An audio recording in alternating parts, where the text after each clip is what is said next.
హల్లెలూయా. చేతులెత్తి మరొకసారి కొద్దిగా బిడ్డగా చెప్తాము హల్లెలూయా. ప్రభు మమ్మల్ని దీవించి ఆశీర్వదించి బలపరిచి నడిపించును గాక. మంచిదండి. కూడి వచ్చిన మీ అందరికీ ప్రభు యేసుక్రీస్తు నామంలో నా హృదయపూర్వక వందనాలు తెలియజేస్తున్నాం. పక్కన వాళ్ళకు ఒకసారి వందనాలు చెప్పండి. బాగున్నారు అన్నాడు కానీ దేవుడు నేను దీవించును గాక అని చెప్పండి. హల్లెలూయా. మంచిదండి. రక్షణ పొందుకున్న మనము ఈ రక్షణ బాటలో ముందుకి కొనసాగించబడుతున్నాము. కానీ ఒక విచిత్రమైన సంగతి ఏంటంటే ఈ రక్షణ పొందుకున్న మనము ఈ యాత్రని మనము కొనసాగించలేకపోతున్నాం. ఎందుకు చాలా మంది రక్షణ పొందుకున్నాక వాళ్ళు వైదొలిగిపోతూ ఉంటారు? ఎందుకు చాలా మంది ఈ పొందుకున్న రక్షణలో భారంతో వాళ్ళు ముందుకు కొనసాగిపోబడుతూ ఉంటారు? ఎందుకంటే వాళ్ళలో ఉన్న లోపమే వాళ్ళని ఆధ్యాత్మికముగా ఎదగనియదు. ఆ లోపం ఏంటో మనము వాక్యము ద్వారా తెలుసుకోవాలి. ఏమనుకోకపోతే ఫ్యాన్ ఒకటి ఎక్కువ పెడతా కూర్చోండి.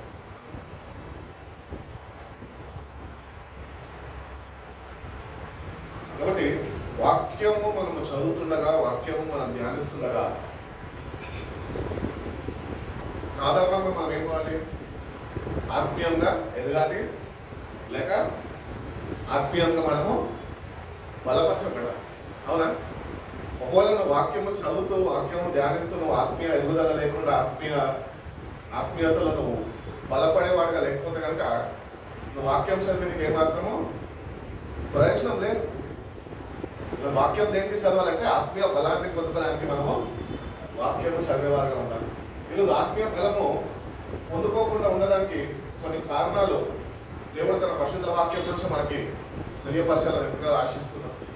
ఈరోజు ఒక వ్యక్తి క్రీస్తుని తన సొంత రక్షకుడిగా అంగీకరించినాక వాడు ఆత్మీయంగా ఎదగలేకుండా ఉన్న కారణాలు ఏంటి అని మనం ఒకవేళ శూన్యంలో కానీ పరిశీలిస్తే కనుక వాక్యం చెప్తున్నది ఆ వ్యక్తిలో ఉన్న గర్వమే, ఆ వ్యక్తిలో ఉన్న అహంకారమే వారిని ఆత్మీయ స్థితిలో ఎదగకుండా అడ్డుకుంటున్నారు.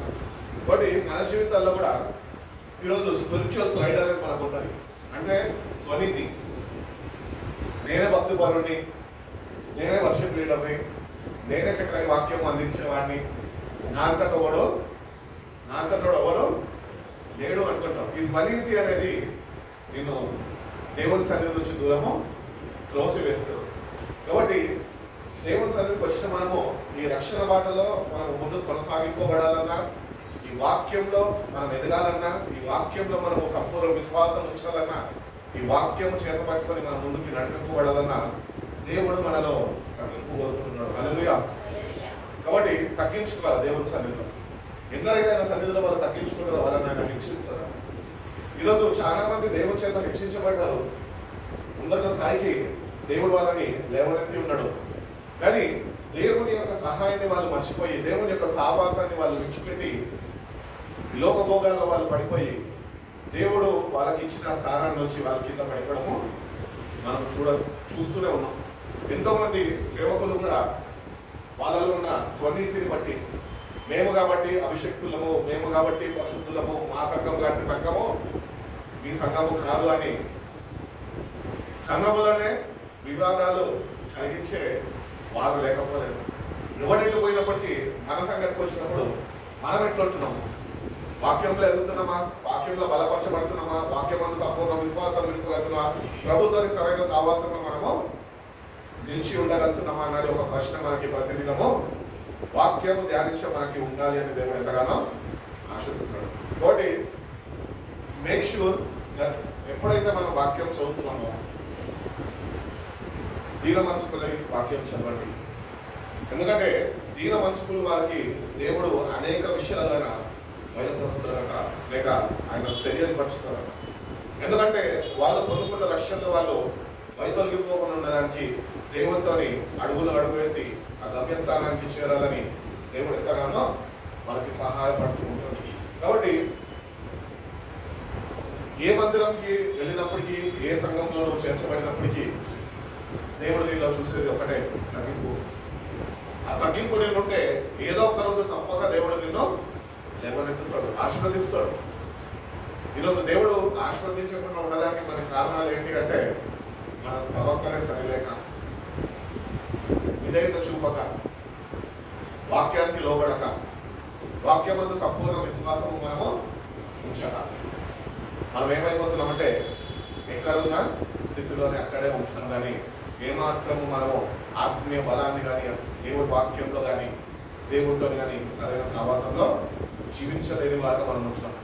మనం చూసుకున్నట్లయితే కనుక దేవుడు సృష్టిని ప్రారంభించుకునే ముందు ఆయనతో కూడా తన రాజ్యంలో అందరికన్నా ఒక ప్రధానాన్ని చేశాడు. ఒక ముఖ్యమైన వ్యక్తి పరలోకంలో. ఎవడు వాడు? లూసిఫర్. వాడంతా చోటు పరలోకంలో ఎవడు లేడు. సర్వాధికారము దేవుడికి ఎట్లయితే భూమి మీద ఉన్నదో అట్టి అధికారము లూసిఫర్కి దేవుడు ఇచ్చి ఉన్నాడు. మనం వాడి గురించి కానీ బైబిల్లో బాగా గమనిస్తే కనుక వాడు అభిషేక్తుడు అంట. దేవుడి అభిషేకాన్ని పొందుకున్నవాడంట. హల్లెలూయా. ఈరోజు ఎంతో మంది అభిషేక్తులు అని పిలవబడుతున్నారు. మరి ఏ అభిషేకం పొందుకున్నారు నాకైతే తెలియదు. కానీ అభిషేకం ఎటువంటి అభిషేకం అంటే ప్రజలు చూడగానే ఎంట పడతా ఉంటారు. మళ్ళీ ప్రజలు వాళ్ళని ముట్టకూడదని ఒక 10 మంది బౌన్సర్ల చుట్టూ పెట్టుకుంటూ ఉంటారు. ఇదేమో అభిషేకం వాళ్ళకి అర్థం కాదు. అందరికన్నా మొట్టమొదటి వ్యక్తి భూమి మీద ఎవరన్నా అభిషేకింపబడ్డారు అంటే అది పరమందే, అది వాడు లూసిఫరే. కాబట్టి అభిషేకం అనగానే వెంటనే నమ్మద్దు. అభిషేకం అనగానే దేవుడి ద్వారా వచ్చే అభిషేకాన్ని మనము పొందుకునే వారుగా ఉండాలి.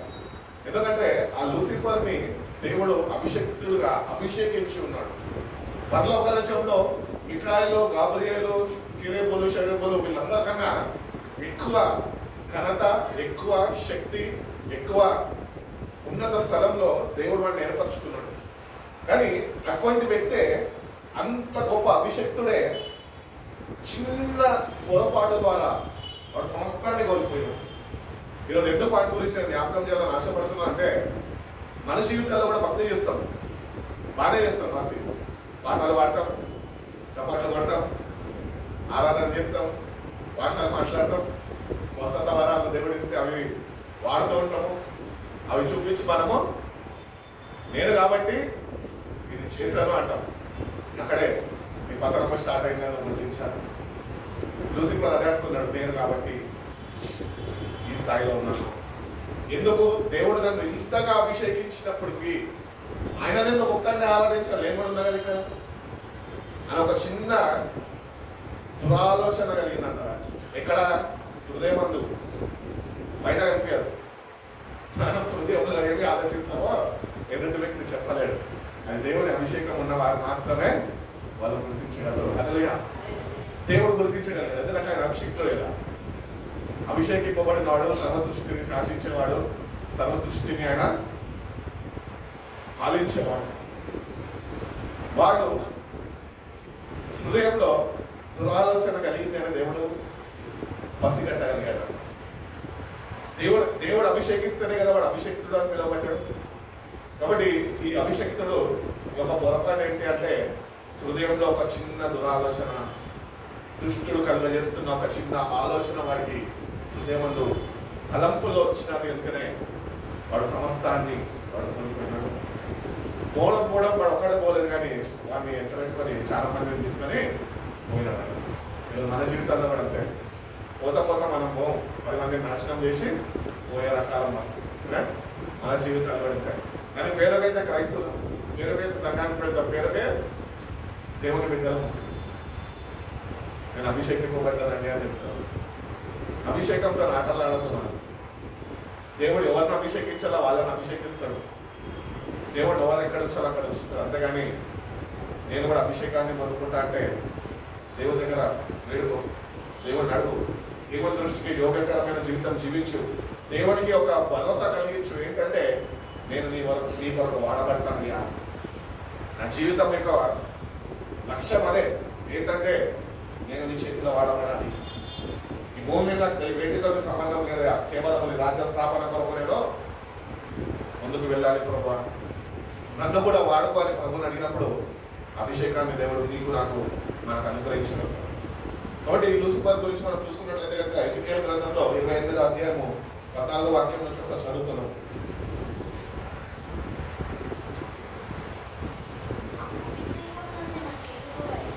అభిషేకం పొందిన కెరూబువై అందుకనే దేవుడు వాడిని నియమించాడంట.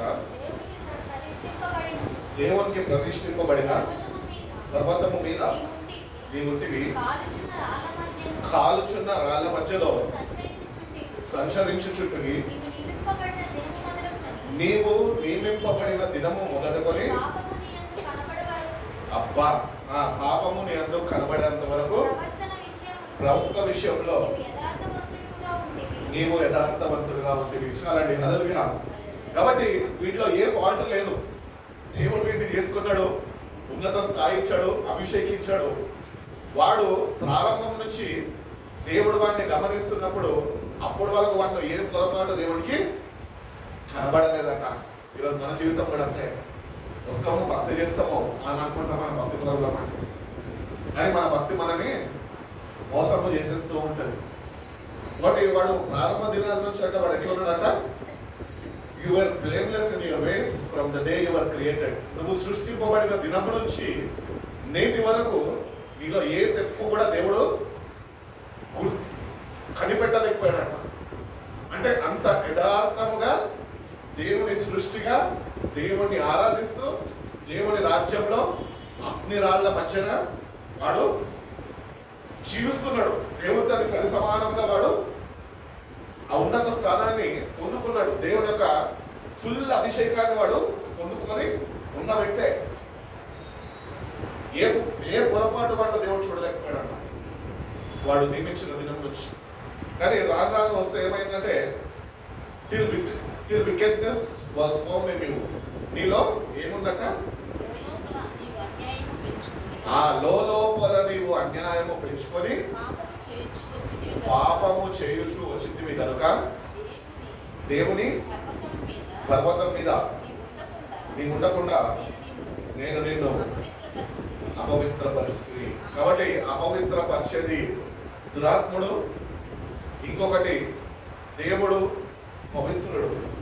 అపవిత్రతకి మనని అప్పగించేవాడు అని మనం గుర్తించాలి. ఎందుకంటే వాక్యాన్ని వింటూ ఉంటాము, వాక్యాన్ని చదువుతుంటాము, వాక్యాన్ని ధ్యానిస్తుంటాము, వాక్యమందు విశ్వాసం నిలుపుతుంటాము. కానీ మన అవిధేయతను బట్టి దేవుడు మనని అప్పగించేస్తున్నాడు. కాబట్టి మన జీవితాలు ఎట్లున్నాయి ఈరోజు అంటే దేవుని దృష్టికి ఏమాత్రమో అనుకూలంగా లేదు. ఎందుకంటే లోపలే మనము ఏం చేస్తున్నామో అన్యాయము చేస్తున్నామంట. నేను ఎవరికి అన్యాయం చేశానండి అంటారేమో మీరు. ఏమో దేవుడిని అన్నాడు కదా, వాక్యం చెప్తుంది కాబట్టి వాక్యం బోధిస్తున్నాడు అంతే. లోపల నువ్వు మోసం చేస్తున్నావు అంట. ఈరోజు నిజంగా మన గుండె మీద మనం చేయబెట్టుకొని చెప్పుకుంటే కనుక లోపల మన మనసు మనల్ని మోసపరుస్తుంది కదా. లోపల మనని మోసపరుస్తుంది. ఇది మోసపరిచేది ఎవరు అంటే, ఏనాడైతే ఆ పరలోక రాజ్యం నుంచి దేవుడు త్రోసివేశాడో, ఏ ఆత్మ అయితే ఈ భూమి మీద పడ్డదో అదే ఆత్మ ఈరోజు సంఘం మీద కూడా పనిచేస్తుంది. లోపలే నువ్వు మోసపోతున్నావు, నీకు తెలుసుకునే. నేను బయట మోసపోతానేమో జాగ్రత్త పడుతున్నావు. అదేగా నాకు లోపలే మోసపోకుండా దేవుని వాక్యంని మనం ధరింపజేసుకోవాలి. వాక్యం అనే ఖడ్గంతో మన మనసులో స్థిరముగా ఉండాలి అని దేవుడి ప్రకారం ఆశిస్తున్నాడు. కాబట్టి వీడు లోపలే దేవుడికి అయిష్టమైన కార్యాలు వాడు చేసి ఉన్నాడట. Through your wide spread trade your filled with violence and you have sin. దేవుని దృష్టిలో వాడు లోపల మోసపూరితమైన ఆలోచనలు కలిగి వాడు దేవుని దృష్టిలో పాపము చేశాడట. ఈరోజు మనం కూడా పైకి భక్తి చేస్తున్నాం, కానీ దేవుని దృష్టికి లోపల ఎంత పాపం చేస్తున్నామో, ఆలోచనల ద్వారా, తలంపుల ద్వారా, చూపుల ద్వారా, మాట ద్వారా, మన ప్రవర్తన ద్వారా దేవుని దృష్టిలో క్రీస్తు రక్తం చేత కడగబడ్డ మనమే పాపము చేసే వారమై ఉంటున్నాము అని దేవుడు మరొకసారి మనకి జ్ఞాపకం చేస్తున్నాడు. So I drop you in disgrace from the mount of God. దేవుని యొక్క పర్వతం మీద నుంచి వాడిని త్రోసివేశాడు. ఈరోజు దేవుని సన్నిధికి వస్తున్నాం. నిజంగా నా ప్రశ్న ఏంటంటే, దేవుని సన్నిధికి వస్తున్నాం, మనం దేవుని సావాసం ఎంతమంది నిజంగా అనుభవించగలుగుతున్నాం? నువ్వు నిజంగా దేవునితోని ఆరాధించడానికి, దేవుని సావాసంలో నిలిచి ఉండడానికి, దేవుని శక్తి ద్వారా బలపరచబడడానికి, నీ ఆధ్యాత్మికమైన జీవితంలో నువ్వు నూతన పరచబడడానికి నువ్వు మందిరానికి వస్తుంటే రైట్, మంచిదే. లేదు నేను కూడా అందరిలో ఒకటిలాగా ఉండాలి, మందిరంలో నాకు ఒక గుర్తింపు ఉండాలి, నేను కూడా అందరిలో ఒకటిలాగా ఉండాలి, అందరికున్న ఇంపార్టెన్స్ నాకు కూడా కావాలి అని ఒకవేళ వస్తుంటే కనుక దేవుడు అంటున్నాడు, నువ్వు రావచ్చేమో మందిరానికి, కానీ నువ్వు నా సన్నిధిని నువ్వు ఏమాత్రమో చేరలేవు. ఎందుకంటే నీ హృదయమో సరిగ్గా లేదు, అది లోపలే మోసం చేస్తుంది. కాబట్టి నువ్వు పేరుకైతే ఎన్ఆర్ గాస్పుల్ చర్చ్లోకి వస్తావేమో కానీ నా సన్నిధిని నువ్వు అనుభవించలేవు అని దేవుడు చెప్తున్నాను. మీరు దేవుని మందిరానికి కూర గుడిసెలో ఉన్నా, ఏసీ ప్రేయర్ హాల్లో ఉన్నా, పెద్ద చర్చిలో ఉన్నా, అది ఏదైనప్పటికీ మందిరము అనగా మనమే మందిరం. ఇది సావాసం. కానీ మనం ఏం చెప్తాము? ఎక్కడికి వెళ్తున్నావు అయ్యా అంటే చర్చకి వెళ్తున్నావు అయ్యా అని చెప్తాం. నువ్వు చర్చ నువ్వు మర్చిపోయావు. అందుకనే లోపల నేను మోసపోతున్నావు. ఎక్కడికి వెళ్తున్నామని చెప్పాలి సార్? ఆరాధనకు వెళ్తున్నామని చెప్పాలి. ఎవరిని ఆరాధించడానికి వెళ్తున్నామో? నా యేసయ్యను ఆరాధించడానికి వెళ్తున్నామని మనం చెప్పేవారుగా ఉండాలి. కానీ చర్చికి వెళ్తున్న అనుభవానికి మనము చెప్పకూడదు. ఎందుకంటే మనమే మందిరం అయి ఉన్నాము. మీకు తెలియదా మీ దేహము దేవుని మందిరము, ఆయన పరిశుద్ధాత్మ మీలో నివసిస్తున్నాడు అని మీకు తెలియదా? అంటే మనమే మందిరం. ఇది మందిరం కాదు, ఇది సావాసం, వర్షిప్ ప్లేస్. ఇది దేవుణ్ణి ఆరాధించడానికి ఆత్మీయులు నడిపింపబడే స్థలము మాత్రమే. కానీ చాలా మంది వచ్చి ఇక్కడ మొక్కుకుంటారు. అంటే ఇక్కడ ఏముంది? అలా మొక్కలు చూసి అనిపిస్తుంది, వీళ్ళకి సిమెంట్ కనిపించిందా, లేకపోతే కార్పెట్ వచ్చిందా, లేకపోతే బలిపీఠం వచ్చిందా? దేని మొక్కుతుందో వీళ్ళు? అసలు దేవుని సన్నిధికి ఎందుకు రావాలి? ఆయన సావాసంలో బలపరచబడడానికి రావాలి, ఆయన సావాసాన్ని అనుభవించడానికి రావాలి, ఆయన ప్రేమని రుచి చూడడానికి రావాలి, ఆయనలో మనము ఏకమయ్యేవారుగా ఉండడానికి, అంటే సావాసంలో నిలిచి ఉండడానికి మనం దేవుని దగ్గరికి రావాలి. కానీ మనం ఇవి చేస్తలేదే. మరి ఇవి చేయకుండా ఉండడానికి కారణం నీ హృదయమే. నేను లోపల మోసం చేస్తుంది, లోపల మోసపోతున్నాం.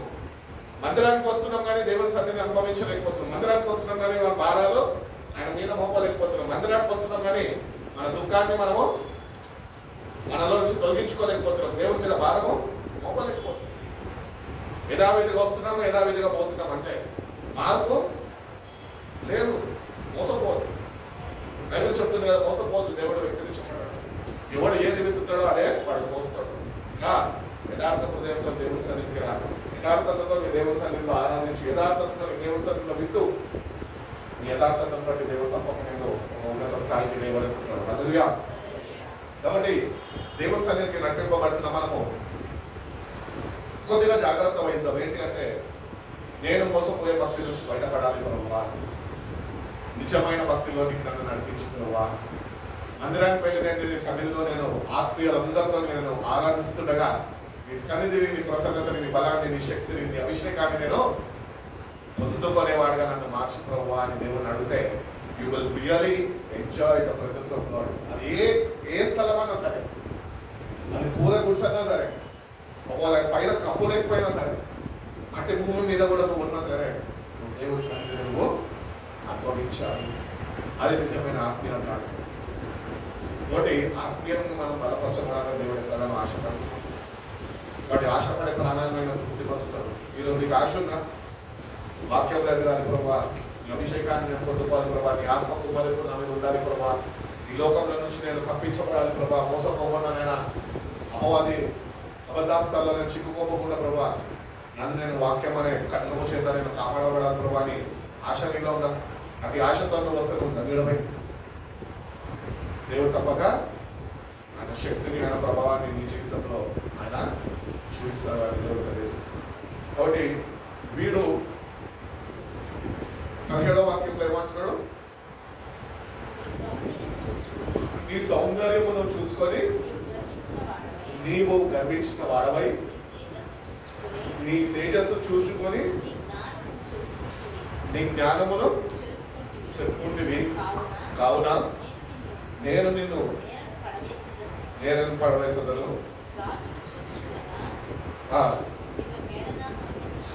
నేను నిన్ను కీడకు అప్పగించేదను. కాబట్టి your heart became proud on the account of your beauty. నీ అందాన్ని బట్టి ఏమొచ్చిందంట? కొంతమంది వాళ్ళ అందాన్ని చూస్తే అసలు వాళ్ళే మర్చిపోతూ ఉంటారు. ఫర్ ఎగ్జాంపుల్ నేనే ఇంత అందంగా ఉంటారా అని నన్ను నేను అర్థంలో చూసుకోవడం మనకి ఇష్టం. ఎందుకంటే ఆ గర్వము నాలో కొడుతుందేమో ఒక భయం నాకు. దేవుడు ఇచ్చాడు సరే, కానీ దాన్ని ఎంతవరకు ఉంచాలి? అంతవరకే ఉంచాలి. నా అందాన్ని బట్టి నేను గర్వించగలనుకో, దేవుడు ఎక్కడ పెట్టాలో అక్కడ పెట్టేస్తాడు. అందుకనే మనము నేర్చుకోవాలా. లూసిఫర్ దగ్గర నుంచి కొన్ని పాఠాలు ఏంటంటే, అందాన్ని బట్టి మనము గర్వించదు. కొంతమంది అందం ఉందని చెప్పి అందాన్ని మొత్తము బయట లోకంలో ఉలకపోయారు. మందిరానికి వచ్చినప్పుడు మందిరంలో ఉలకపోస్తూ ఉంటారు. నేను కొన్ని చర్చలకు వెళ్ళినా అక్కడ ఎట్లా తయారై వస్తారు తెలుసా? వాళ్ళ అందాన్ని ఇట్లా పోస్తున్నారు. ఇంకా వాక్యం వినట్లో కూడా వాళ్ళనే చూస్తుంటారు. అంటే నాకు ఇంత అందం ఉంది, నేను ఇంత అందగట్టని, నేను ఇంత అందగాడిని అని చెప్పి ఆ గర్వము వాళ్ళ లోపల ఉంటుంది. అట్టి వారు మందిరంలో కూడా వస్తూ ఉంటారని నేను మరొకసారి మనం జ్ఞాపకం చేస్తున్నాను. కాబట్టి వాడు అందాన్ని చూసి వాడు గర్వించాడట. Your heart became proud on the account of your beauty and you corrupt your wisdom. నీకుంటున్న జ్ఞానాన్ని నువ్వు చెరుపుతున్నావు. అంటే దేవుని జ్ఞానాన్ని లోక జ్ఞానంతోని కలిపివేశాడట. ఈ లోకంలో అందరినీ మోసపరచడానికి. ఎందుకంటే వాడు ఒకప్పుడు దేవుని స్థానంలో ఉండే, దేవుని రాజ్యంలో ఉండే, ఒక ఉన్నత స్థాయిలో అందరికన్నా వెరీ ఇంపార్టెంట్ పర్సన్గా వాడు పరలోక రాజ్యంలో ఉండే. కానీ వాడు గర్వము వాడు ఏం చేస్తుందట? కిందకి త్రోసివేయగలడు. వాడు పోక వచ్చి మన భూమి మీద పడ్డాడు. భూమి మీద పడినోడు ఈరోజు దేవుని బిడ్డలు ఆయనను విశ్వసించిన వారి జీవితాల్లోనే వాడు చొరబడుతూ ఉంటాడు. చొరబడి దేవుడిని నిన్ను చేసిన రూపాన్ని బట్టి దాన్ని చూసి నువ్వు అసహ్యపడేవాడుగా నిన్ను వాడు మోసపరుస్తాడు. అందుకనే చాలా జాగ్రత్తగా ఉండాలి. దేవుడు అందాన్ని ఇచ్చాడా? కాపాడుకో. అందాన్ని చూపించాడు లోకానికి. ఈ లోకంలో నన్ను అందరూ చూడాలి అని నువ్వు ఆశించావనుకో, నువ్వు దేవుడిని చూడలేవు. ఈ లోకంలో నేను ఎవరికి కనబడకుండా కనుమరుగైపోవాలి అంటావు చూడు, అప్పుడు నువ్వు దేవుడిని చూడాలి. అది నువ్వు గుర్తించాలి. అది నువ్వు గుర్తించి మనము ఎట్టి రీతిగా మనం నడుచుకుంటున్నామో వాని వల్ల స్వభావం మనలో ఉన్నదా అని మనల్ని మనం సరిగ్గా జాగ్రత్తగా చూసుకోవాలి. వాక్యము చేత మన జీవితాన్ని సరిదిద్దుకునే అవసరం మనకి చాలా ఉన్నది. కాబట్టి దేవుడు వాడిని పడదోసేసాడంట. ఈరోజు పడిపోయిన వాడు ఈరోజు రమ్మన లేడు. వాడు చెలరేగుతున్నాడు. ఎక్కడ చెలరేగుతున్నాడు? సంఘములోనే చెలరేగుతున్నాడు. సంఘం అనగా చెప్పిన కదా మనమే, మనలోనే చెలరేగుతాడు వాడు. కాబట్టి వాడిని అణిచిపెట్టే శక్తి మనలో ఉండాలి. వాడిని అణిచిపెట్టకపోతే మనం చెలరైపోతూ ఉంటాడు. కొంతమంది గర్విస్తారు. దేని బట్టి గర్విస్తారు? ఉద్యోగాన్ని బట్టి, లేకపోతే వాళ్ళకున్న పలుకుబడిని బట్టి, వాళ్ళకున్న ఆస్తిని బట్టి, వాళ్ళకుంటున్న ఐశ్వర్యాన్ని బట్టి గర్విస్తూ ఉంటారు. ఎక్కడి నుంచి వచ్చింది గర్వము? ఓడైతే కింద పడ్డాడు, వాళ్ళ నుంచి వచ్చింది గర్వం వీళ్ళకు. అందుకనే వీళ్ళు ఆత్మీయ ఎదుగుదల లేదు, వాక్యమందు సరైన స్థిరత్వము వీళ్ళ లేదు. ఆ గర్వము దేవుని దగ్గర నుంచి రాలేదు, దేవుని రాజ్యానికి సంబంధించింది కాదు. కానీ ఎవడైతే రాజ్యం నుంచి కొయ్యబడ్డాడో వారిలో నుంచి వచ్చింది గర్వము. కాబట్టి ఆ గర్వము ఒకవేళ మనలో ఉంటే కనుక మన ఆధ్యాత్మికంగా ఎదగలిగదు. కాబట్టి ఆ గర్వము మనలో ఉండకుండా దాన్ని మనం ప్రతినిత్యము దేవుని సావాసంలో నిలిచి ఉండి వాక్యము చేత సరిదిద్దబడుతూ ఆ గర్వాన్ని మనము అణిచివేయాలి. నేషనల్కి ముందు గర్వం నడుస్తుంది. గర్వం కూడా నడుస్తుంది అంటే గర్వం నడవదు, మనలో నుండి మనం నడిపిస్తుంది. అది మనం గుర్తించాలి. అందుకనే దేవుడు మనకి ఇచ్చిన ఈ గొప్ప రక్షణని మనం చాలా జాగ్రత్తగా మనము కాపాడుకోవాలి.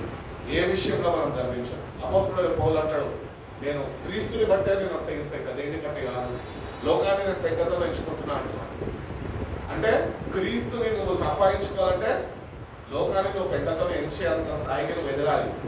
అంత వాక్యము నీకు కావాలి. అంత వాక్యమన్న విశ్వాసం నీకు అలాంటి వాక్య సావాసంలో నువ్వు నేను నిలిచి ఉన్నప్పుడే మనం ఆయనను బట్టి అతిశయించగలుగుతాం.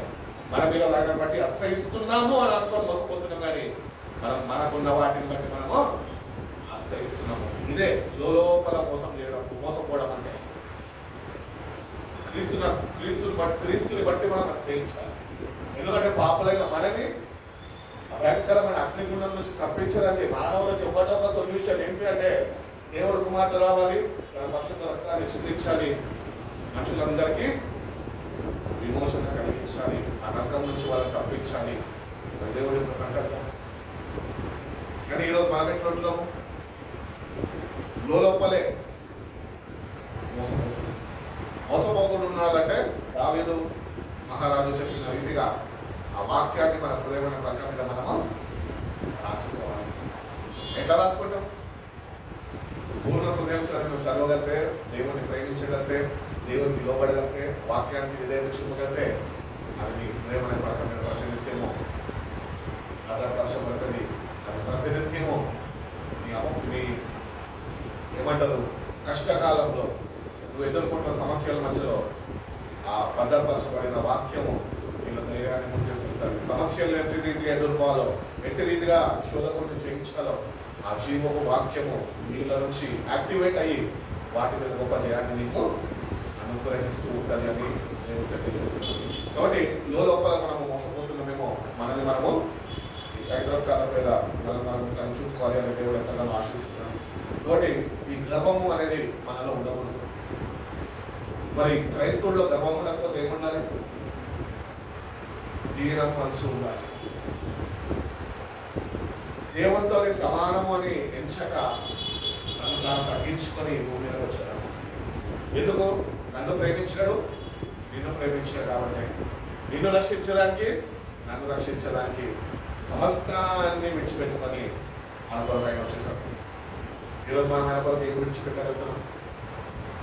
ఈరోజు ఏమైనా ఇవ్వగలుగుతామా దేవునికి?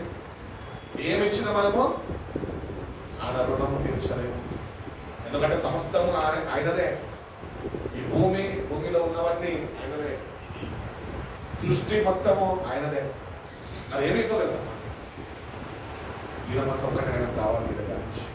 కాబట్టి ఏ కోణంలో అన్నా నా జీవితంలో మనం ఒకవేళ దీనిపట్ల గర్విస్తుంటే, అతిశయపడుతుంటే దాన్ని విడిచిపెట్టాలని దేవుడి సాయంత్రం మీద నీకు నాకు మరొకసారి ఆయన తెలియపరుస్తున్నాను. సామెతల గ్రంథం 11వ అధ్యాయం 2వ వాక్యంలో అంటాడు కదా,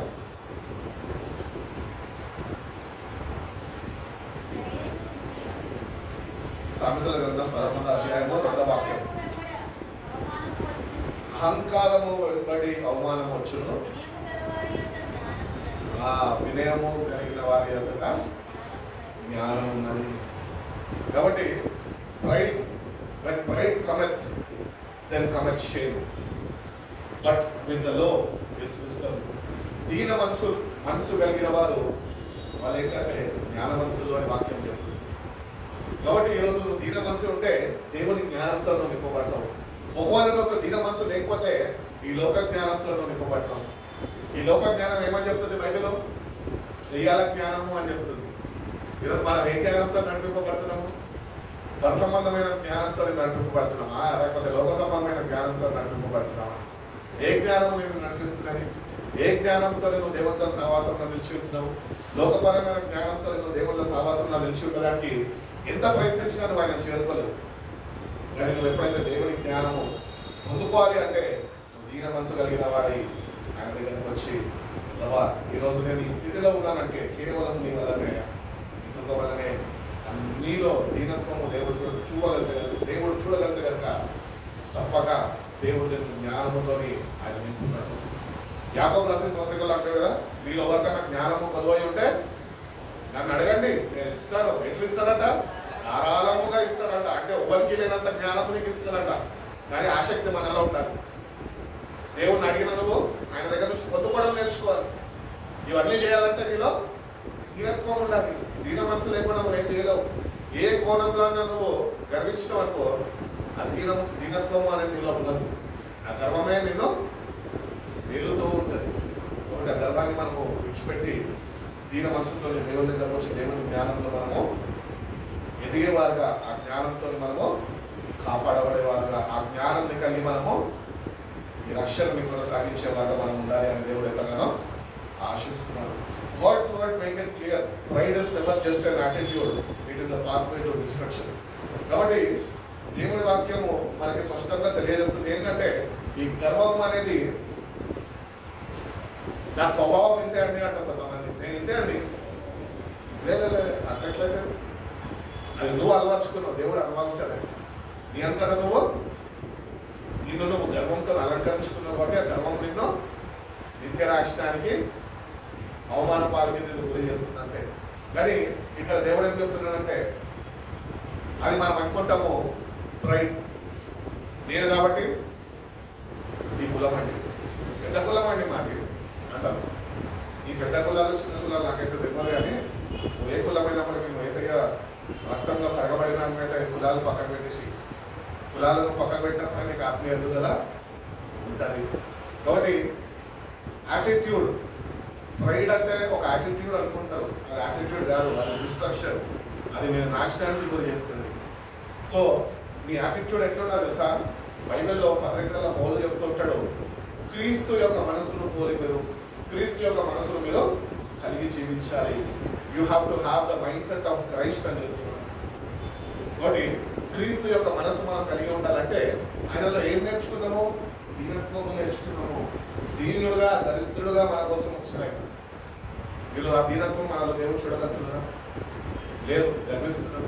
దేన్నో ఒక దాన్ని బట్టి గర్వం, అదే నిన్ను నిత్య నాశనానికి గురి చేసేస్తాయి. అది నీ కులం కావచ్చు, నీ గోత్రం కావచ్చు, లేకపోతే నీ రంగు కావచ్చు, నీ అంగు కావచ్చు, ఏదైనా కావచ్చు. అది నీలో ఉంటే కనుక దేవుడితో సహవాసంలో నుంచి ఏమాత్రం ఉండలేవు అని దేవుడు తెలుస్తుంది. కాబట్టి ఒకవేళ అటువంటి యాటిట్యూడ్ మనలో ఉందేమో, యాటిట్యూడ్ని చేంజ్ చేసుకోవాలి దేవుడు ఈరోజు నీకు నాకు ఆయన తెలియపరుస్తున్నాడు. కాబట్టి it is only a pathway to destruction. నేను నిత్య నాశనానికి మాత్రమే నువ్వు గర్వించే విషయము నిన్ను నడిపిస్తూ ఉంటుంది. ఏ విషయంలో నువ్వు గర్విస్తున్నావు అది నిత్య నాశనానికి చేరుస్తుంది అని నువ్వు ఎప్పుడు మర్చిపోద్దు అని దేవుడు తెలియజేస్తున్నాడు. యెషయా గ్రంథం 14వ అధ్యాయము 12 నుంచి 15 వాక్యాలు చదువుతున్నాం. ఒకసారి రిపీట్ చేస్తున్నాం 5 minutes. యెషయా గ్రంథము ఒక నిమిషం. యెషయా గ్రంథము 14వ అధ్యాయము 12 నుంచి 15. తేజో నక్షత్రమా, వేకువ చుక్క, నీవు ఎట్లు ఆకాశం నుంచి పడితివో,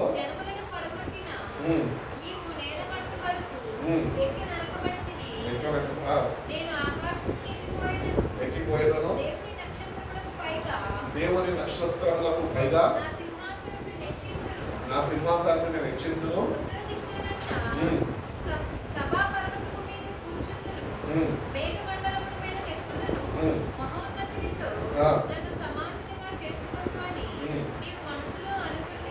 మనసులో అనుకుంటేవి కదా, నీవు పాతాళములకు నరకములో ఒక మూలకి త్రోయబడితివే. నిన్ను చూచువారు నిన్ను నిదానించి చూచుచు ఇట్లు తలపోయేదురు కంపింపజేసి ఇతడేనా లోకమును అడవిగా చేసి దాని పట్టణంలో పాడు చేసి వాడు ఇతడేనా తన నివాస స్థలములకు కొనియనివాడు ఇతడేనా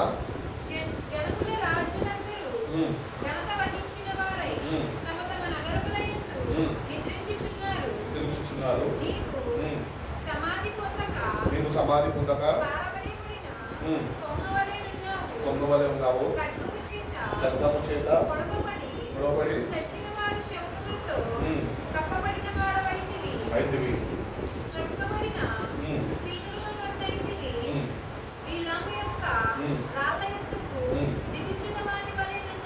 ఉన్నావు.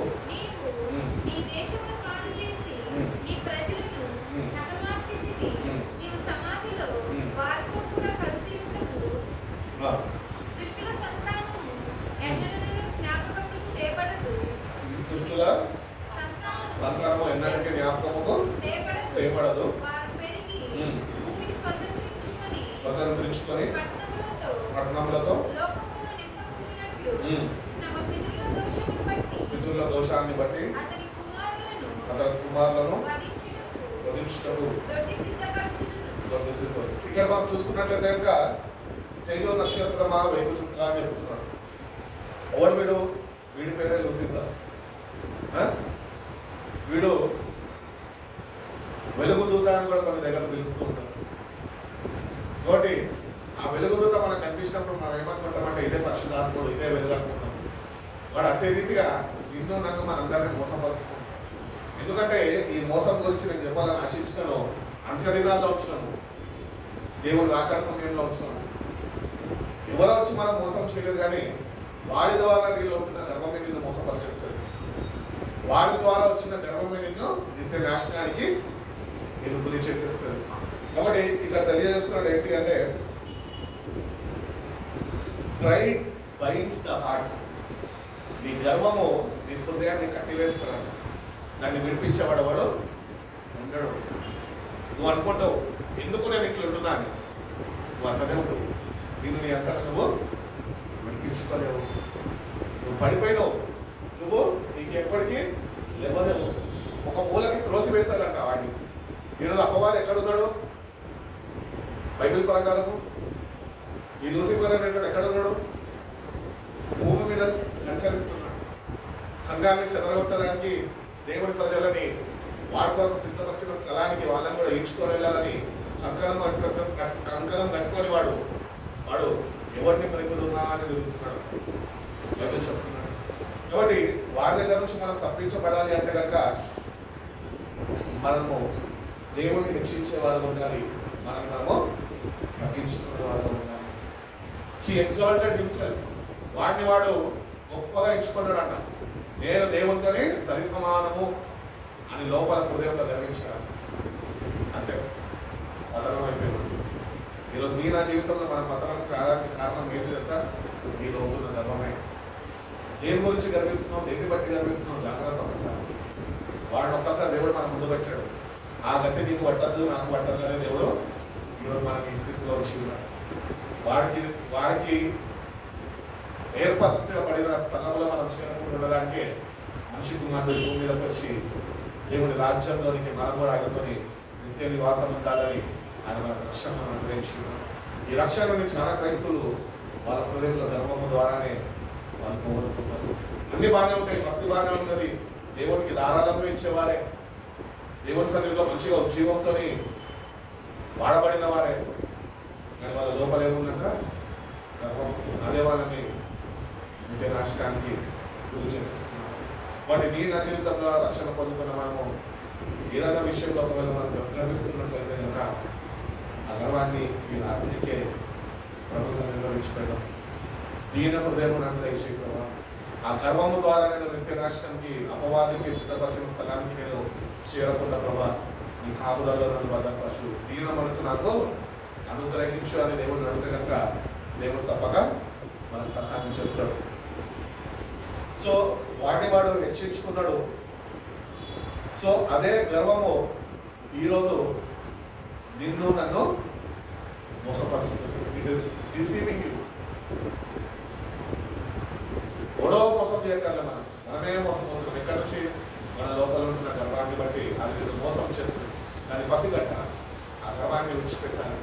దేవుని సన్నిధికి సమస్తాన్ని అప్పగించి ఆయన సన్నిధిలో మనము దీన మనసుకులుగా ఆయన విధేయత చూపించి మనం నడుచుకుంటే కనుక దేవుడు ఆ స్థలం నుంచి మనం తప్పించి ఆయన మన కొరకు సిద్ధపరిచిన స్థలానికి మనమే చేర్చే శక్తివంతుడు అని దేవుడు మరొకసారి మనకి జ్ఞాపకం చేస్తున్నాడు. కాబట్టి యాకోబు రాసిన పత్రిక 4:6 ఒక మాట ఉంటుంది చూడండి. ఇంతకుముందు చెప్పిన కదా యాకోబు 4:6. అమ్మా కాదు, కానీ ఆయన ఎక్కువ కృపనిచ్చును, అందుచేత దేవుడు అహంకారులను ఎదిరించి దీనులకు కృప అనుగ్రహించు అని ఫిలిప్పీలో చెప్తాడు, లేఖనంలో చెప్తున్నాడట. కాబట్టి అహంకారులను ఆయన ఎదిరిస్తాడంట. నీలో అహంకారం ఉందా? దేవుడు నేను ఒకరోజు ఎదిరిస్తాడు. దేవుడు నేను ఎదిరించేంత వరకు నువ్వు అహంకారాన్ని విడిచిపెట్టకపోయినావు అనుకో, నువ్వు ఆయన ఏమాత్రం ఎదుర్కోలేవు. కానీ ఆయన నేను ఎదుర్కొనే సమయం ఒకవేళ వచ్చిందనుకో నిత్య నాశనానికి నువ్వు చిన్నంగా వెళ్ళిపోతావు. ఎందుకంటే దేవుడిని ఎవ్వరు ఎదుర్కోలేము, మన మనుషులం. మనం ఏ పార్టీ వారు మనం దేవుని ఎదుర్కోనికి? మోషే లాంటి నాయకుడే దేవుడిని ఎదుర్కోలేకపోయినాడు. మనం ఏ పార్టీ వారు ఎదుర్కోలేము. ఒకటి అహంకారంతో ఉంటారు కొంతమంది. కొంతమందిని చూడగానే ముఖంలో అహంకారం అనిపిస్తుంటారు. అదొక అలంకరణ అనుకుంటారు. అలంకరణ కాదు, కానీ ఆ దేవుని ద్వారా అలంకరణ కాదు, అపవాది ద్వారా మీకు ఇవ్వబడిన అలంకరణ. కాబట్టి అహంకారాన్ని ఆయన ఎదురిస్తాడు. దీనులైనా కృప చూపిస్తాడు. ఎట్లున్నారు, బాగున్నారా అంటే దేవుడి కృపనే అంటాం, కానీ లోపల ఏముంటుంది? అహంకారం ఉంటుంది. ఎవరు మోసపోతారు? నిన్ను నువ్వే మోసం చేసుకుంటావు. ఎవడో నిన్ను మోసం చేస్తాడు. కాబట్టి జాగ్రత్తగా వాక్య ప్రకారం మనము జీవించడానికి ప్రయత్నిస్తే దేవుడు మనకి సహాయం చేస్తాడు. అట్టి రీతిగా మనం కూడా తప్పిపోకుండా ఉండడానికైనా కృపను చూపిస్తాడు అని దేవుడు తెలియజేస్తాడు. సామెతల గ్రంథము 16వ అధ్యాయం 18వ వాక్యంలో ఒక చివరి మాట చూడండి. నాశనంకి ముందు గర్వము నడుచును, పడిపోవటకు ముందు అహంకారమైన మనసు నడుస్తారు. ఈ మనుషులు కూడా నడుస్తాయా? మనుషులు నడుస్తారని విన్నాం. మనుషులు నడుస్తాయా? నేను వాక్యం చెప్తుంది నడుస్తాయట. ఎట్లా నడుస్తాయి? అహంకారంతో, గర్వముతో నిన్ను నడిపిస్తాయి. అది నువ్వు గుర్తించాలి. అర్థమవుతుంది కదా? కాబట్టి మనం వాటి చేత నడిపింపబడద్దు, కానీ మనం దేవుని వాక్యం ద్వారా నడిచేవారుగా మనం ఉండాలి. దేవుని ఆత్మని పొందుకొని ఆత్మ చేత నడిపింపబడే వారుగా మన జీవితాల్లో మారాలి అని దేవుడు ఎంతగానో ఆయన ఆశిస్తున్నాడు. కాబట్టి pride is rebellion against God. దేవుడు ఆజ్ఞలకు విరుద్ధంగా గర్వము నిన్ను పాడు చేస్తుందట. మీరు దేవుని ఆజ్ఞలకు ఎందుకు లోబడలేకపోతున్నాం? మనలో ఉన్న గర్వమే. ఇశ్రాయేలు ప్రజలు ఎందుకు దేవుడి దగ్గరికి చేరలేకపోయారు? దేవుడు వాగ్దానం చేసిన భూమికి వాళ్ళలో ఉన్న అహంకారమే, వాళ్ళలో ఉంటున్న గర్వమే, వాళ్ళలో ఉంటున్న ఏమంటారు కఠిన హృదయమే వాళ్ళని అక్కడ చేరనీయలేదు. ఈరోజు నిన్న రక్షణ పొందుకున్న మనకు కూడా అవే తోడొస్తున్నాయి. అవి మనతోనే ఉంటాయి, కానీ అవి మనని పరిపాలించకుండా, మనని ఏలకుండా, మనము వాక్యం చేత నడిపింపబడేవారుగా, వాక్య ప్రకారం నడుచుకునేవారుగా, ఆత్మ చేత నడిపింపబడేవారుగా మనము ఈ అంత దినాల్లో ఉండాలి అని దేవుడు తెలియజేస్తున్నాడు. కాబట్టి ఈ అహంకారంలో ఏమనుకుంటారంట తెలుసా? కొన్ని విషయాల్లో అవసరం లేదు, నాకు దేవుడితో ఏం పని లేదు, నేను చేసుకుంటాను ఆ పని. ప్రార్థన నా ఇంత పడద్దు, నాకు తెలుసు నేను ఏం చేయాలంటాను. ఇది అహంకారం కాదా? మా అమ్మ చెప్తారు ప్రార్థనకి రారా, నేను చేసుకుంటాలే పో. ఏంటది? అహంకారమే కదా. ఎందుకు కుటుంబం నుంచాడు కలిసి ప్రార్థన చేసుకున్నాను? ఎందుకు తెలిసింది? కలిసి ప్రార్థన చేస్తున్నాను. కానీ నేనేమంటున్నా, నా హృదయంలో లోపల అహంకారం ఉంది కనుక నేను అంటున్నా, నేను రానులే పో, నువ్వు చేసుకో, నేను చేసుకుంటాను. అదే నన్ను మోసం చేస్తుంది, ఇంకొకరు మోసం చేయకండి. కాబట్టి మనం ఎక్కడ మోసపోతున్నామో మనం జాగ్రత్త వహించేవారు మనము ఉండాలి. దేవుడు వద్దు అని మనం ఎప్పుడైనా తోసివేయద్దు. But humility acknowledges dependency on him. ఈ దీన మనసు అనేది దేవుడు మనకి ఇస్తే, దేవుని దగ్గర నుంచి మనం పొందుకుంటే, అది కలిగి జీవిస్తే, అది దేవుని దగ్గర నుంచి మనకు దేవుని మీద ఆధారపడడం నేర్పిస్తుంది. అది దీన మనసు. ఈ దీన మనసు ఏం చేస్తుందంటే దేవుని మీద ఆధారపడము నేర్పిస్తాడు. ఆయన మీద ఎట్టి రీతిగా డిపెండ్ అవ్వాలో నేర్పిస్తుందంట. ఎవరికి? అహంకారాలకు కాదు, దీన మనసు కలిగిన వారికి. వాటి దీన మనసు ఉంటే నువ్వు దేవుని మీద ఆనుకున్న వ్యక్తిగతకు నీ జీవితము మార్చబడ్డది అని దేవుడు తెలియజేస్తున్నాడు. కాబట్టి అహంకారం ఉంటే కనుక మనం దేవుని మీద ఏమాత్రము ఆధారపడము. నాకు తెలుసులే, నేను చేసుకుంటానంట. ఏమైతుంది? రాష్ట్రం వద్దురా అని చెప్తాం. లేదు నేను చేసుకుంటాను పోతున్నాను. ఏమవుతుంది? ఎదురు దెబ్బ తగ్గితే కానీ బుద్ధి రాదు. కానీ ఏం చేయలేదు. మనుషులు ఎవరి మాట వినం. అట్లీస్ట్ దేవుని మాట వింటామేమో ఆయన మనని ప్రేమించి ఉన్నాం.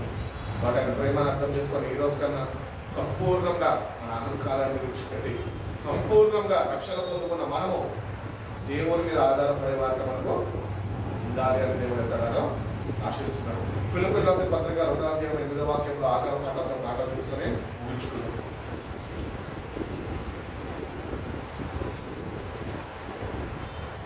ఫిలిప్పీయులకు రాసిన పత్రిక 2వ అధ్యాయం 8వ వాక్యం. ఆ మనిషిగా కనబడి మరణము పొందనంతగా అనగా శిల్వ మరణము పొందనంతగా విధేయత చూపిన వాడై తన్ను తాను తగ్గించుకునేను, అందుచేతను పరలోకమందులో ఉన్నవారు కానీ భూమి యందు ఉన్నవారు కానీ ప్రతి వారి మోకాలు యేసు నామంలో ఉన్నట్లు ప్రతి వారి నాలుకయు తండ్రి అయిన దేవుని మహిమార్థమైన యేసుక్రీస్తు ప్రభు అని ఒప్పుకున్నట్లు దేవుడు ఆయనని అధికముగా హెచ్చించి ప్రతి నామముకు పరిణామంలో ఆయనకు అనుగ్రహించడం. కాబట్టి ద క్యూర్ ఇస్ క్రైస్ట్. ఈరోజు మనము ఈ అహంకారం నుంచి, ఈ గర్వం నుంచి, లోపల మోసపోయే విషయాల్లో నుంచి మనము తప్పించబడాలి అంటే క్రీస్తు ఒక్కడే నాథుడు. ఆయన నేను తప్పించకపోతే నీ అంతట నువ్వు తప్పించబడలేవు. Only by surrendering your life to Jesus who just humbled himself. తను తాను తగ్గించుకున్నాడు. శిల్వ మరణము పొందే అంత వరకు తను తాను తగ్గించుకున్నాడు. అందుకనే ఆ తగ్గింపు దేవుడు ఆయనలో చూసి అన్ని నామముల కన్నా పరిణామం, భూమి అందు కానీ ఆకాశం అందు కానీ భూమి కింద కానీ అన్ని నామముల కన్నా పరిణామంగా ఆయన హెచ్చించున్నాడు. ఈరోజు ప్రభు విధేయత చూపుతున్నాడు. ఈరోజు మనం నిజంగా విధేయత చూపే వాళ్ళు ఉన్నవా? నిజంగా విధేయత దేవుడి వాక్యాన్ని చూపించగలిగేది కనుక దేవుడు తప్పక నిరీక్షిస్తాడు. అందరూ నీకు లోపడే వారుగా చేస్తాడు. ఎగ్జాంపుల్ చెప్పాలంటే యోసేపు చూడండి, కాదు వద్దు అని తోసేశారు కానీ రానే వచ్చింది ఏమి కరువు. ఆకలికి అలమటించుకోవద్దు తమ్ముడి దగ్గరికి గుర్తుపట్టని తమ్ముడు గుర్తించారు. ఐగుప్తు ధనమంతా యోసేపు చేతిలో ఉంది. ఆయన కానీ యోసేపు ఆ తగ్గింపు ఎప్పుడు విడిచిపెట్టలేదు. అన్నలని హత్తుకున్నాడు. అన్నల గురించి లోపలికి వెళ్ళి కన్నీళ్లు విడిచాడు.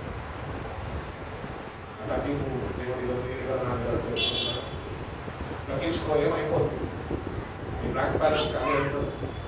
నువ్వు గర్వించవా, ఉన్న బ్యాంక్ బ్యాలెన్స్ ఖాళీ అయిపోతుందేమో. కానీ నువ్వు తగ్గించుకుంటే ఏమి కాదు, ఏమి నష్టపోవు. నేను దేవుడి దగ్గర నుంచి ఆశీర్వాదాలు నువ్వు దేవుడు నిన్ను ఒక ఉన్నత స్థాయికి పెంచుస్తాడు. ఆయన నామము మహిమార్థము నిన్ను లేవనెత్తుతాడు. ఎప్పుడు తెలుసా? మనం తగ్గించుకుంటున్నాం. వాటి దేవుడి సన్నిధికి వచ్చిన మనము దేవుడి వాక్యానికి విధేయత చూపుతాం. మనం తగ్గించుకున్నాం. ఎవరన్నా మనం చెప్పుతుంటే ఆ మాటకి లోపడతాం. ఎందుకు? మన మంచి కొరకే అని మనము ఆలోచించాలి. ఆ మాటని మనం స్వీకరించాలి, అంగీకరించాలి. అవును కదా అని ఒక నిమిషం ఒకసారి యోచిస్తే కనుక అది మేలుకే. కాబట్టి తండ్రి యొక్క చిత్తాన్ని నెరవేర్చడం, విధేయత చూపాడు. శిలువ మరణాన్ని పొందేంత వరకు తన తాను గ్రహించుతున్నాడు. అందుకనే ఉన్నత స్థాయిలో దేవుడని కూర్చోబెట్టాడు. ఇప్పుడు ఆయననే ఆ సింహాసాన్ని విడిచిపెట్టి భూమి మీద రాబోతున్నాడు. 1000 ఏళ్ళ పరిపాలనలో భూమిని ఏలబోతున్నాడు. ప్రతి ఒక్క మోకాళ్ళు, ప్రతి ఒక్క నాలుక ఆయనే నిజమైన దేవుడని ఒప్పుకునే రోజు ఒకటి త్వరగా రాబోతుంది. ఒకటి ఇలాంటి మనము సిద్ధపడతాం. మనలో ఉంటున్న అహంకారము, గర్వము, అవిధేయత ఇవన్నింటిని విడిచిపెట్టి దేవుడి వాక్యాన్ని విధంగా చూపే వారమై రాకడలో మనము ఆయన ఎదుర్కొనే వారమై మన జీవితాలను సమర్పించుకుంటాం. దేవుడితో అందరినీ అనుగ్రహించి మనం బలపరిచి నడిపించుకుందాగా కళ్ళు మూసుకుందాం, ప్రార్థన చేసుకుంటాం. సతీష్ ప్రార్థన.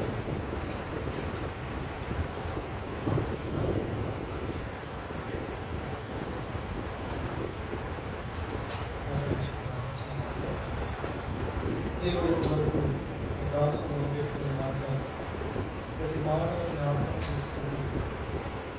మన చూపుల ద్వారా, మాటల ద్వారా, ఆలోచనల ద్వారా చేసిన పాపము ఆయన పాదాల యొక్క ఒప్పుకుంటూ దేవాలను క్షమించగా.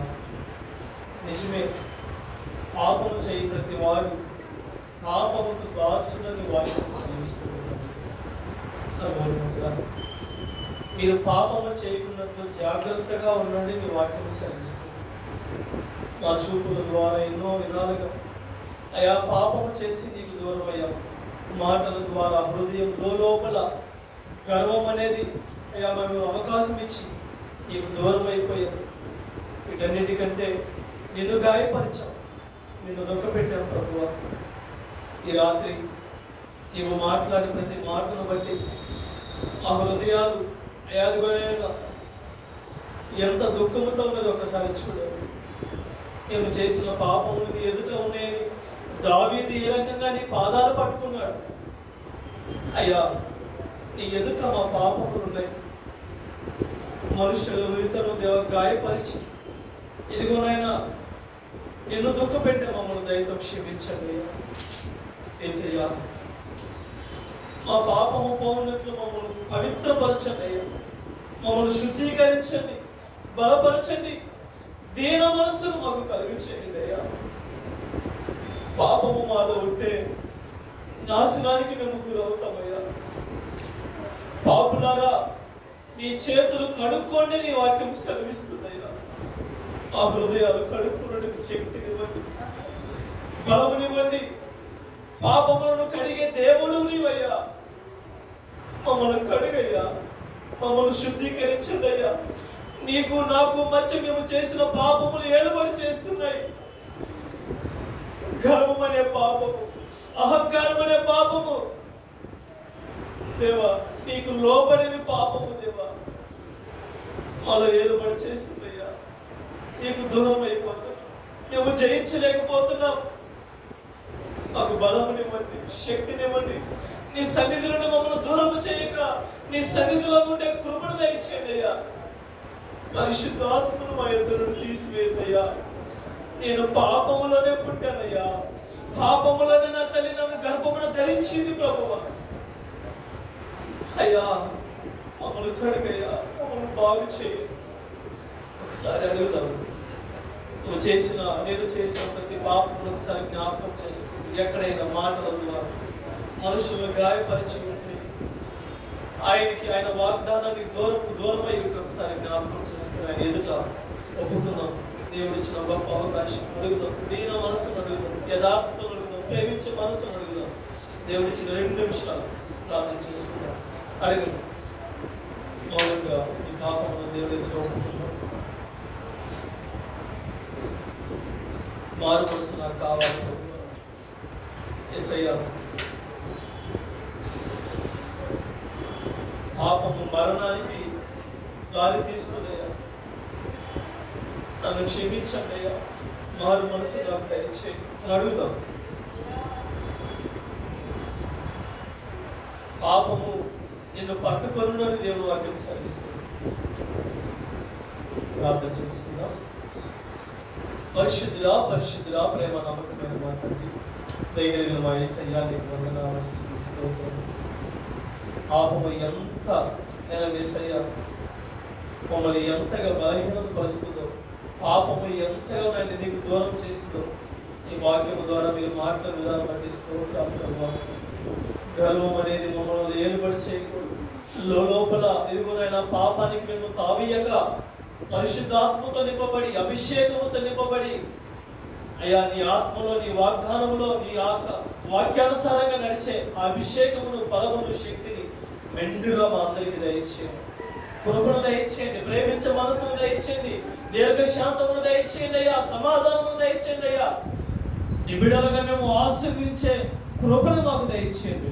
సంఘాన్ని బలపరచండి, ఆదరించండి. మా సంఘ యవనస్తులను, సేవకులను బలపరచండి అయ్యా.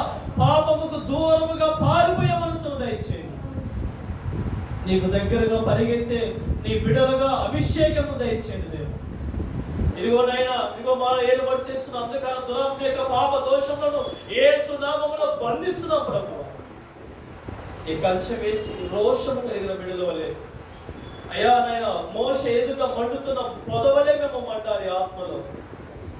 కృప దయచేసి మా సంఘాన్ని, సేవకులను, కలిగాని దేవ, ఇదిగో వృద్ధాపులను, బిడ్డలను, యవనస్తులను మీరు జ్ఞాపకం చేసుకుని బలపరిచి, ఆదరించి, ధైర్యపరచునని నీ కృపలో బలపరిచి నడిపించిన ఈ రాత్రి దేవ, నీవు మాట్లాడిన ప్రతి మనసు పాఠం బట్టి వందనాలు. దీన మనస్సు కలిగి మేము దయాదులైన నీ యొద్ద ఇదిగో భయభక్తులు కలిగి దేవ, యోగు వలె భయభక్తులు కలిగి నీ మీద ఆధారపడే కృప, బలమును, శక్తిని మా అందరికి దయచేయమని. ఇదిగో నాయన రేపు జరిగిపోతున్న ఆరాధనకు ఇది మొదలుకొని ఇప్పటి నుండి మాకు సిద్ధపడే కృపను అందరికీ దయచేయమని, నీలో మేము ఆరాధించి స్తుతిస్తూ ఆరాధిస్తూ అయ్యా నీ వాక్యముననే బలమును పొందుకునే కృపను ఇప్పటి నుండే మాకు దయచేయమని వేడుకుంటూ నీకు లోబడే మనసును దయచేయమని, నీకే స్తుతి నీకే మహిమ చెల్లించుకుంటూ బిడ్డల యొక్క ప్రతి అవసరతను మీరు తీర్చండి, ఆ బిడ్డల యొక్క ప్రార్థన మీరు ఆలకించండి దేవా. చేస్తున్న పనుల్లో ప్రతి పనులు మీ కృప అనుగ్రహించమని వేడుకుంటూ నీకే స్తోత్రము నీకే గానము నీకే మహిమ చెల్లించుకుంటూ నా ప్రియుడు రక్షకుడైన ప్రభు యేసు నామములో చిన్న ప్రార్థన సమర్పించి అడిగి వేడుకొని పొంది నామ తండ్రి ఆమేన్. ఆమేన్. యేసు రక్తమే యేసు రక్తమే యేసు రక్తం సంపూర్ణ విజయం అపవాది క్రియలంతా నాశనం కలుగుగాక. హల్లెలూయా స్తుతి స్తోత్రం కలుగుగాక. ఆమేన్. రేపు ఆరాధన 10 గంటలకు స్టార్ట్ అయ్యింది. అందరూ